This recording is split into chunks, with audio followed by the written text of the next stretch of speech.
Joining me for the first episode of Full Disclosure is, it's an overused phrase, a man who needs no introduction, but if anybody doesn't know who Tony Blair is, then they're watching or listening to the wrong project. Can we begin at the end, if we may? When people download this, we'll be 3.5 weeks away from Brexit, away from the actual date. Could you explain to someone who hasn't been paying attention how we've ended up 3.5 weeks away from it without knowing what it means? Yeah, we've basically ended up in this position because there's a fundamental disagreement inside the cabinet, not just the government, not just Parliament, which is a disagreement about whether, even if we do Brexit, do we do it in a hard way or a soft way? And those are two fundamentally different types of Brexit. The cabinet is basically split on it, and therefore we've all the way through the negotiation, what the government's been trying to do is do what's called the cake and eat it strategy of saying, yep, we can keep all the advantages of being part of the European trading system, but without the disadvantage of abiding by the rules of that system. This was always going to be impossible, has been impossible throughout, and we're in this situation today basically because that is the unresolved issue at the heart of it. What the Prime Minister now wants to do is to leave with that issue unresolved, because that is the simplest way in the short term to get everyone on the same page. But of course, what it means is that her deal, because it doesn't have clarity, won't bring closure. Could it have unfolded any differently? And if not, at what point did what's happening now become inevitable? Yeah, it could have unfolded differently. But she chose, and look, I understand the reasons for this, and I'm not personally unsympathetic to her at all, by the way, but she basically decided that her job was just to deliver Brexit, and finally, as things went on, to deliver it in whatever form, because I think she personally favoured a soft Brexit, but couldn't get it through her cabinet. It unfolded this way, but it could have unfolded in a different way, where in a sense she laid out the options. Because at one level, this has been a negotiation over how we withdraw from the European Union. What money do we pay up front? What are the rights of EU citizens here now? That's all perfectly good stuff for a negotiation. But the future relationship between Britain and Europe has never been a negotiation in its essence. It's been a choice, hard or soft. Hard means you get out of the European trading system. In other words, you leave not just the political union of Europe, but the economic union that was created around the single market and the customs arrangements. If you do that, that's a hard Brexit, because you then become a country like Canada's just signed a free trade agreement with Europe. But that's a big change for British industry and business and the financial sector and all the other parts of the service sector who've been trading for decades on the basis we're part of this trading system. That's the hard Brexit, and that's painful. Or alternatively, you can say, look, we're going to leave the political side of Europe, but we're going to stay in those economic arrangements. But then the risk is you become a rule taker. So it's not a risk, it's a reality. Yeah, reality. Yeah, you're right. So in those circumstances, it's the kind of pointless Brexit. And we become then the country that leavers told voters we already were when they were trying to persuade them to leave. Correct. And you become like Norway. And, if you talk actually to any Norwegian politician privately, they will advise you strongly not to go down that path. But she could have, as it were, set out the options and then said, look, I'm going to try and guide you as to whether it's hard, soft, or actually do you want to rethink? And that would have raised the prospect of a rethink much earlier than she would have been comfortable with. Yeah, do you think there is going to be a rethink? I think it's possible, but I think of course it's possible. Do you think it's likely? Likely, on an optimistic day, yes. And on a pessimistic day, no. In the sky. I mean, it's really hard to judge, because I think what will happen is that the hardline Brexiteers, you see, I think their strategy will be eventually to collapse and go along with her deal, because they think they can win the subsequent argument and they think they can get rid of her as leader. Obviously, this will happen. And then I think what they will try to do is have a hard Brexiteer in charge of the next stage of negotiation. I think there's every possibility they get that, because of the way the membership of the Conservative Party's also shifted. And then, frankly, we'll be in for a hard Brexit. We'll have to wait and see. In your less optimistic moments, do you think that we wouldn't be here at all if you hadn't miscalculated how many Eastern European people would come here after their countries acceded to the EU? So I don't know that that's the decisive factor. But it's enough in such a tight vote, though. Yeah, but look, back then in 2004, I think, just to explain the situation, the decision. So the moment these countries join, they have freedom of movement. What they didn't necessarily have was the freedom to work. You could have postponed that for 7 years. I mean, look, I personally don't think these people coming in did damage to our economy. In fact, I think you can make the opposite case. But, if I'd still been in power after 2007, I noticed this was becoming a big issue. For example, I think some people do feel with some justification that there was an undercutting of wages when you brought in cheaper labor from Eastern Europe, for example. I would have been acting on it. But I don't, honestly, I don't think that's I think if you'd held a referendum at any point in the last 30 to 40 years, you might have lost it. But, I was never in favor of holding it. Why not? Because I think holding a referendum, if you're the government and you want consent for a change, supposing you're going to change the kind of constitutional arrangements, that is, understandable. I'm not in favor of referendums as a way of governing in general terms, but I can see the case for doing that if you as a government want to alter the constitutional arrangements. What is truly odd about this situation is that we held a referendum in circumstances where the government didn't want to alter. They wanted the status quo. And therefore your risk is enormous, because if people vote against what you're doing, you're then saddled with something you genuinely think is contrary to the public interest. Could a more effective opposition have altered some of the things you've just described? In the context more of the post-referendum Theresa May's cakeism, could a more effective opposition have played a bigger role? Yeah, for sure. How? By laying out the options and taking a clear position. Well, they'd been denied, though, wouldn't it? As soon as anybody, whether in politics or the media, said these are the only options, you would still have had the unicornists, for want of a better word, saying, no, if you only believe enough. And that's really what's broken everything, isn't it? The blind faith. It's true, but, I don't think we put a very vigorous... I think the Labour Party, and I understand the reasons for this, and I'm not being, excessively critical about this, but I think they thought constructive ambiguity was a smart thing to do politically.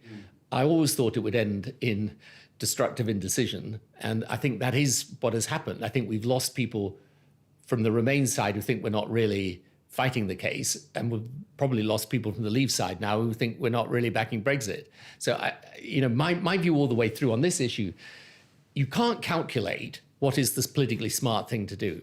And in circumstances where you can't calculate what is politically smart, just go with what you actually believe, because in the end, at least you feel comfortable about it. Do you know what the Labour Party's position is precisely on Brexit at the moment?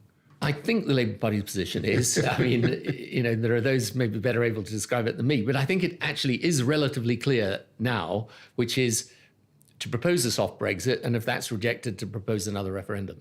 Do you think you should have kept your head down during the referendum campaign because of baggage that you bring to almost any public appearance now? Well, during the referendum campaign, I did. You were quiet, but you weren't silent. But the only thing I did do was with John Major in Northern Ireland. About the Irish border. Yeah, you got that wrong. Yeah, exactly. Where we were told that, by the way, there was a complete nonsense and it was an easy problem to resolve, which it never was. No, I did keep my head down during the referendum. But once it happened, I decided I'm not going to keep my head down any longer, because I think it's a huge historic mistake for the country. And I think it's a mistake that future generations will look back on and say, why on earth did we do this? Because you see, I think there are economic reasons for staying in Europe, but I'm not one of these people who thinks that Britain leaves Europe, it's finished economically and so on. And of course, Britain's going to be a great country, whatever happens. We can rebuild out of it if we have to.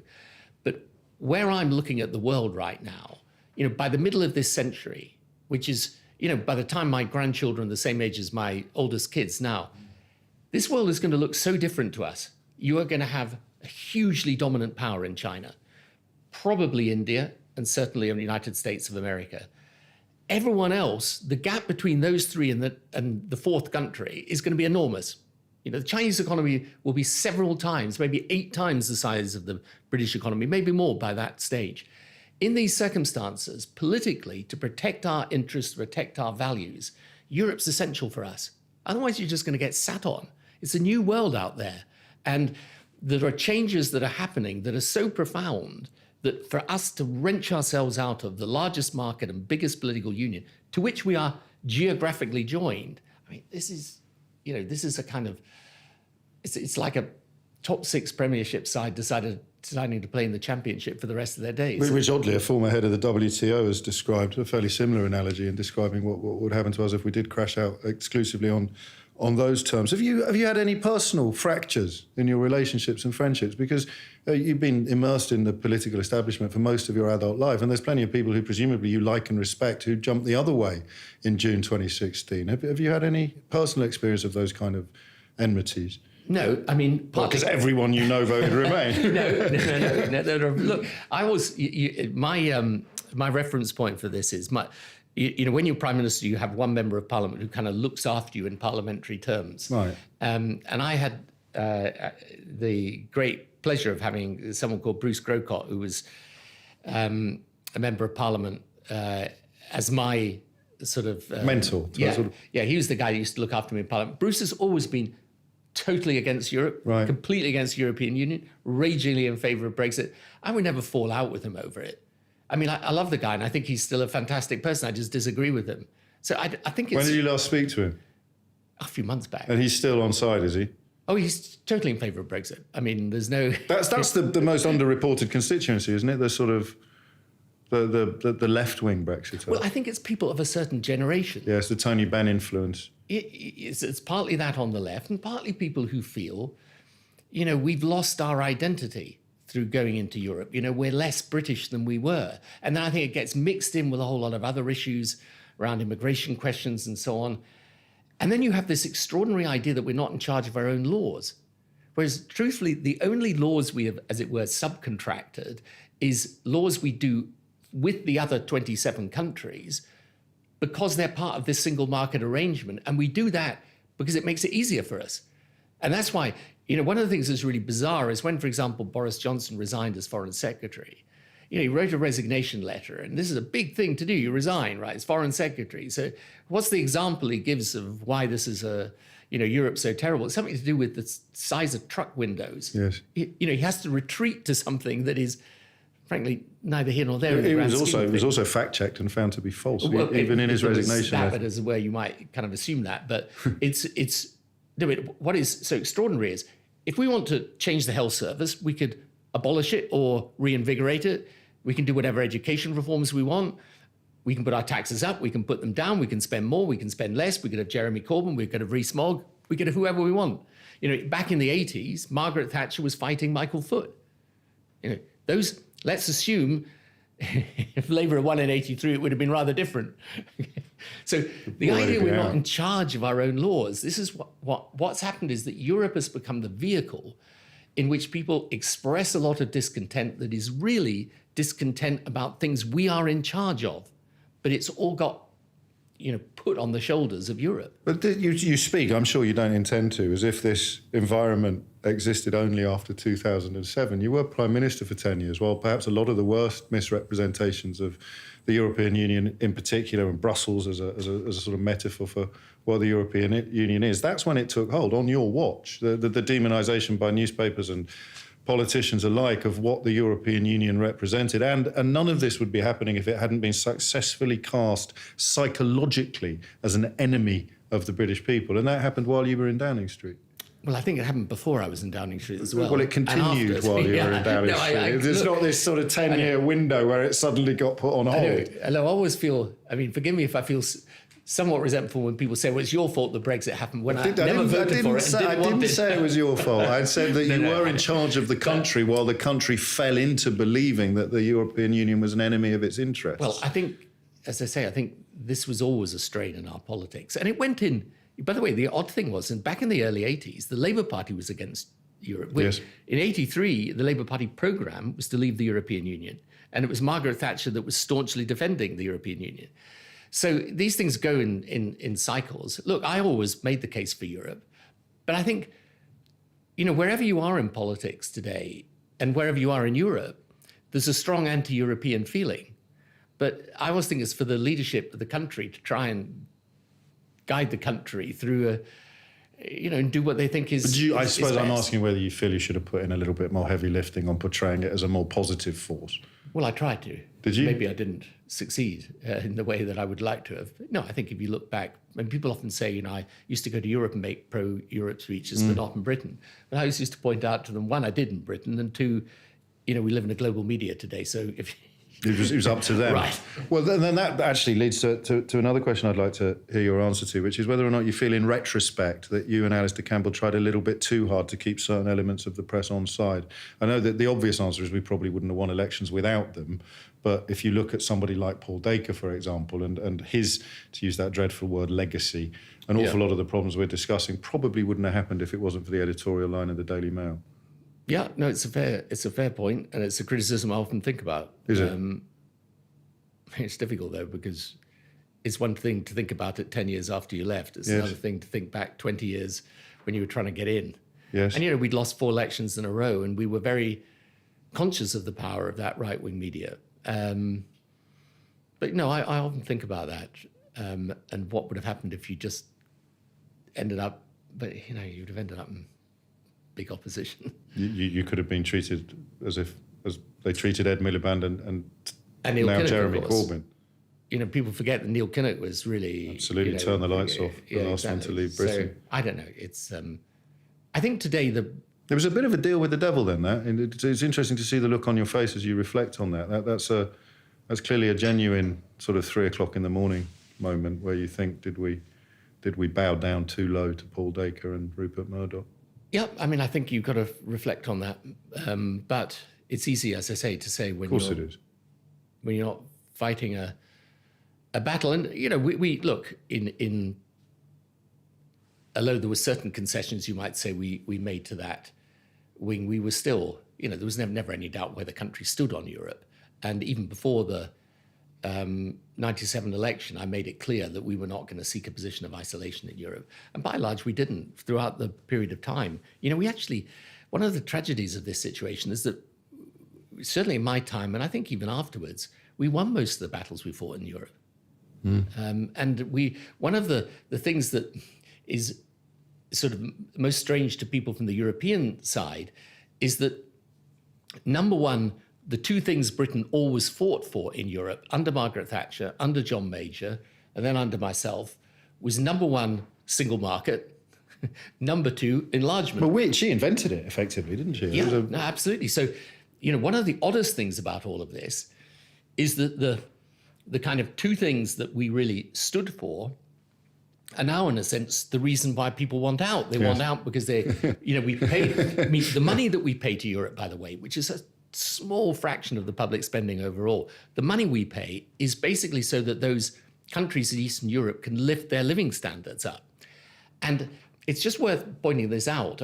Our net contributions to Europe are roughly 8 billion a year. But for example, if you just take Poland alone, in 2004, our trade with Poland was under 4 billion. And today it's over 14 billion.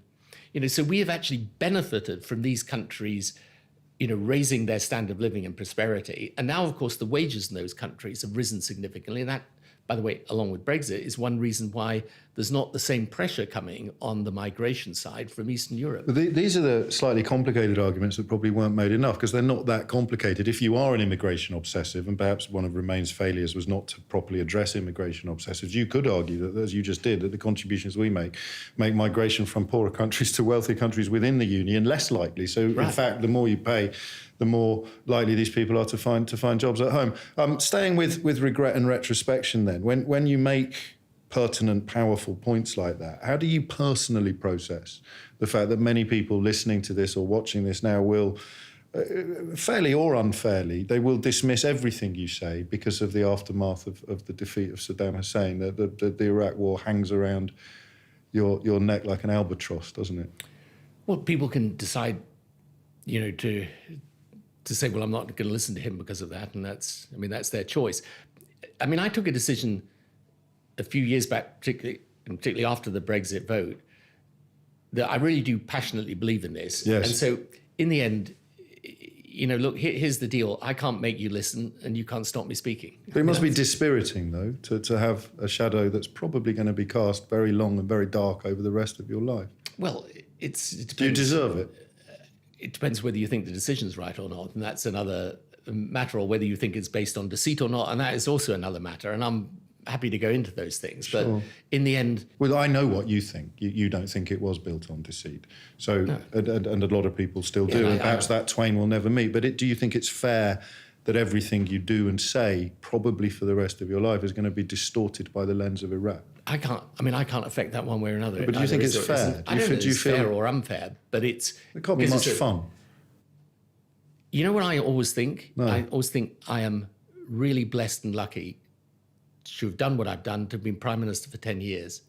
And, one of the great things in life is actually to wake up every morning with a sense of purpose and go to bed at night counting your blessings.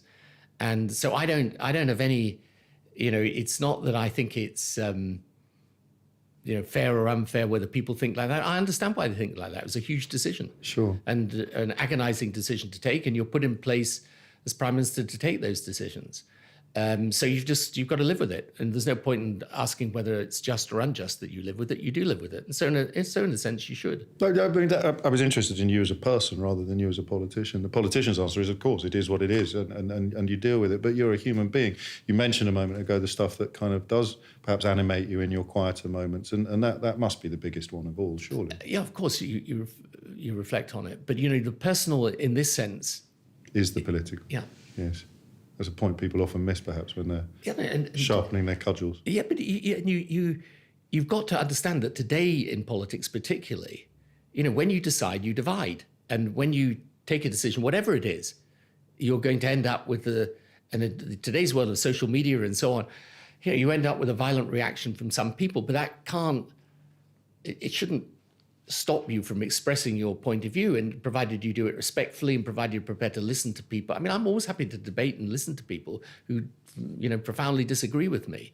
The only thing I don't like is when people either suggest, it's all the result of some conspiracy or dishonesty, or alternatively, I'm not entitled to speak. I mean, I think I'm entitled to speak, but as I say, whether you want to listen to it or agree with it, that's a decision for the other person. How does the rest of the world regard you? This is a fairly broad question. I'm not expecting you to answer on behalf of everybody, but we've described quite accurately how sections of the British media and the British public will never forgive you for that. The rest of the world gives you a slightly better read. Well, it's always different when you're out of your own, country in that sense, I think. And obviously the work that I do now with my institute, we're busy in many different countries, particularly in Africa and the Middle East, and it's that's a different situation. You mentioned Africa, and I wasn't going to ask you about this, but it's very much in the news, this notion of white saviour syndrome. Is that, you've seen the story of the reality, the journalist, I beg your pardon, Stacey Dooley, being accused by David Lammy and others of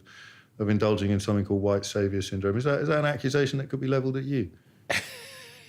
Was it the idea of someone who's... Well, it's a post-colonial idea that you go there and only the white man can fix their problems. That seems to be the narrative in the news this week. Who's saying that only the white man can fix their problems? Most Africans think their destiny lies in their own hands, but they're certainly the countries I work in, they're perfectly happy to have help.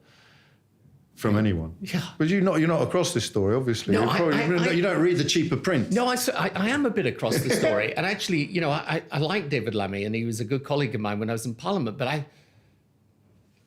I mean... You don't get it? Look, if you're, for example, what we do is we go and we have teams of people who go and live and work in the country, who, by the way, some of them are local, some of them are from outside, and we try and help those countries deliver change. It might be around electricity or healthcare, education, trying to bring investment into the country, whatever it might be. Well, and there's very few photo opportunities involved and that sort of thing, which I think is part of the criticism that's levelled at Comic Relief. We've been, for example, during the Ebola crisis, my team stayed in Sierra Leone, Guinea and Liberia all the way through that and helped them knock it out, a personal risk to themselves. I don't think anyone in those countries thinks they shouldn't have been there.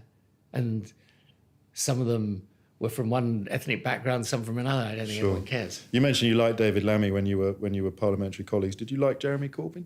I did not like Jeremy Corbyn. I just completely disagreed with him. Not an answer. Did you like him? No, I didn't have any.